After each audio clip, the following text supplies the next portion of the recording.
अस्सलाम वालेकुम जी। आपकी उन सहेलियों के नाम जो शिकायत करती हैं कि मेरी नींद उड़ गई है। जानने की कोशिश करेंगी कि कौन सी वजूहत है जिनकी वजह से हमारी नींद उड़ जाती है। जो चीज़ें हमारे कंट्रोल में है उस पर कैसे काम कर सकती हैं। क्योंकि याद रखिए मेरी सहेलियों, ये जो हमारी नींद है ये कोई आसाइश नहीं है, बल्कि ये हमारी mental, physical, emotional, social, spiritual health के लिए एक बुनियादी ज़रूरत है। तो इसकी अहमियत को समझती हैं कि गहरी नींद लेना क्यों ज़रूरी है। क्योंकि इस वक्त दुनिया में जो कुछ हो रहा है, जो हक़ाइक़ हैं, जब वो सामने आते हैं तो वाकई में नींद उड़ जाती है। लेकिन फिर क्या करें? अपने सर्कल ऑफ कंट्रोल को समझें। जो चीज़ें हमारे कंट्रोल में हैं ही नहीं, हम उसके बारे में क्या कर सकती हैं? कुछ नहीं कर सकती। जो चीज़ें हमारे दायरा इख्तियार में, सारा दिन तो गुजर जाता है भागते दौड़ते, कुछ मसरूफियात, लेकिन जैसे ही बिस्तर पे लेटेंगी तो क्या होगा? या तो वो चीज़ें जो हमारे दायरा इख्तियार से बाहर हैं वो सताएंगी, माजी की यादें, कुछ अपनों के दिए हुए, होता है ना, मोहब्बत की निशानियाँ, कुछ दर्द, कुछ गम, अगर मगर काश। क्या करें? ये तो नहीं मैं कह सकती कि भूल जाएं, क्योंकि ये मुमकिन नहीं है। याद रखें, लेकिन माफ़ कर दें। फॉरगिव और फॉरगेट का फ़र्क समझें। हम क्या करती हैं? हम फॉरगेट करने के लिए खुद को मजबूर करती हैं और माफ़ करना चाहती नहीं। मुंह से बोलती हैं लेकिन कहीं ना कहीं हमारे लाशऊर में ये चीज़ ज़रूर होती है। क्या करें? अपने माजी पे तवज्जो दें। जी मेरी सहेलियों, क्योंकि इस चैनल पे जुड़ने वाली हर सहेली की एक ही कोशिश है कि सोच से कुछ नहीं होता, अब सोच को अमल की तरफ लेके जाना है, तो कुछ करना है। एक काम, एक कोशिश। तो आज की जो कोशिश है, अगर आप चाहती हैं कि आपकी नींद अच्छी हो, क्योंकि अगर आपकी नींद अच्छी और गहरी नहीं होगी, ख़ास तौर पर अगर आप 35 को क्रॉस कर चुके हैं, फिर तो ये आपके एक एसेट है और ये अपने आप ने इसको प्रोटेक्शन करनी है। अगर आपको, तो आपको कुछ शऊरी तौर पे काम करने पड़ेंगे।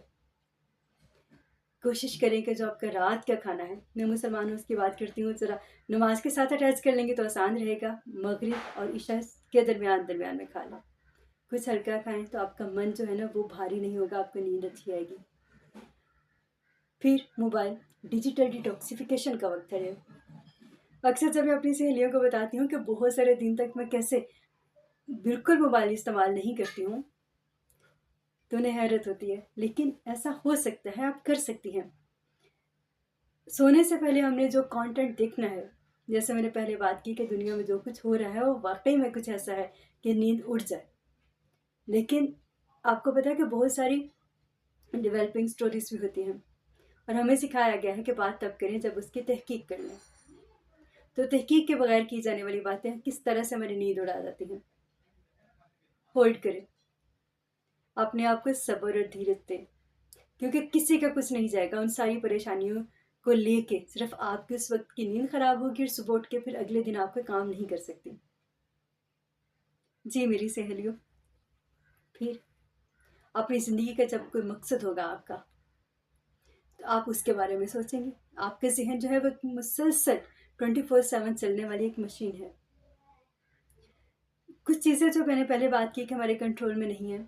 बच्चे छोटे होते हैं तो ये हमारे कंट्रोल में नहीं है कि हम अपने वक्त पे नींद करें। ये जितनी बातें अभी मैं कर रही हूँ उसमें बहुत सारी जो बातें हैं मेरी वो सहेलियाँ नहीं उस पर अमल कर सकती, जिनके बच्चे छोटे हैं या जिनके बच्चे भी छोटे स्कूल गोइंग है।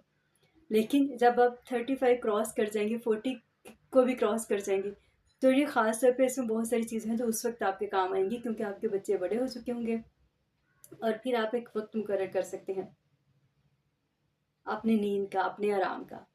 और अपने आप को जो हम जितनी बातें करते हैं ना, कुछ एक्स्ट्रा प्रोडक्टिव एक्टिविटीज़ में खुद को जो शामिल करना है, ऐसे में ही वो जो ज़्यादा माजी के पछतावे आते हैं। तो उसके बजाय जब आप ये सोच लेती हैं और अपने जहन को सोच देती हैं कि सुबह उठ के मुझे ये करना है, ये करना है, ये करना है, तो जहन को माजी में जाने का वक्त कम से कम दें।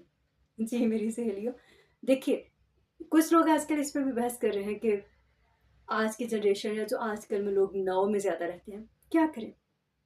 माजी बदला नहीं जा सकता, फ्यूचर का आपको पता नहीं। आपको पता है सिर्फ इस एक वक्त का, सिर्फ आप उसे बेहतर बना लें, मुस्तकबिल खुद ही बेहतर बन जाएगा। फिर एज एनर्जी हीलर आपके साथ शेयर करती हूँ कि अपना ऑरा को प्रोटेक्ट करें। आपने कभी सुना होगा कि जैसे जो लोग बहुत जादू जन्नात करते हैं वो रात को अमल करते हैं।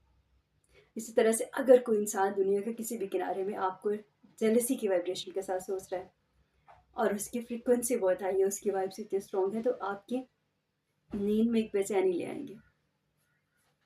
जी मेरी सहेली है, तो आप इसको कैसे करें? मैं मुसलमान हूँ, उसकी बात करती हूँ। एज एनर्जी हीलर भी हम बताते हैं कि अपने ऑरा को प्रोटेक्ट करें, लॉक करके सोएं। और आप जिस भी डिवाइन फेथ को फॉलो करते हैं वहाँ पे सोने से पहले कुछ ऐसे रिचुअल्स हमें बताए जाते हैं। इवन कि जो लोग यूनिवर्सल लॉज को फॉलो करते हैं वो भी कुछ ऐसी चीज़ों को लेके चलते हैं। तो अपनी एनर्जी जो फील्ड है उसके प्रोटेक्शन के लिए, ताकि किसी की नेगेटिव वाइब्रेशन, किसी की जो भी मेंटल मैसेज है वो आपकी ब्रेन वेव्स को डिस्टर्ब ना कर सके। ये क्या होती हैं, इस पर मैंने जो मेरा दूसरा चैनल है mind talks with Anisa Randhawa, उस पर एक तफसीली वीडियो बनाई हुई है, आप उसे भी देख सकती हैं।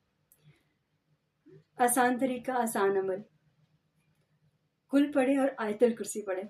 आयतल कुर्सी पढ़ कर जो हम अपना हिसार करते हैं मुस्लिम, उससे हमारा ऑरा लॉक हो जाता है और पूरे यकीन के साथ फिर आपकी नींद में कोई भी बेचैनी नहीं होगी। क्योंकि आज के दौर में अगर गौर करें तो बहुत सारे लोगों को इस चीज़ की खुशी नहीं होती कि उन्होंने रब की दी हुई किन किन नियमतों को एंजॉय किया है, उन्होंने क्या क्या सक्सेस को सेलिब्रेट किया अपनी लाइफ में, उन्होंने क्या क्या हासिल किया है। बल्कि उनका ज़्यादा फोकस इस पे होता है कि किसी दूसरे इंसान की ज़िंदगी में से कौन क्या है, उसको नेमतें क्यों मिली है। बदकिस्मती कह सकते हैं और तो कुछ नहीं कह सकते। तो जो लोग हसद की इस फीलिंग में आते हैं उनकी नेगेटिव वाइब्रेशन और फ्रिक्वेंसी असर ज़रूर करती है। इसलिए तो हमें सिखाया गया है कि हसद करने वाला जब हसद करे, तो वैसे में आपने अपने आप को प्रोटेक्ट करना है। कोशिश करें कि अर्ली मॉर्निंग उठें।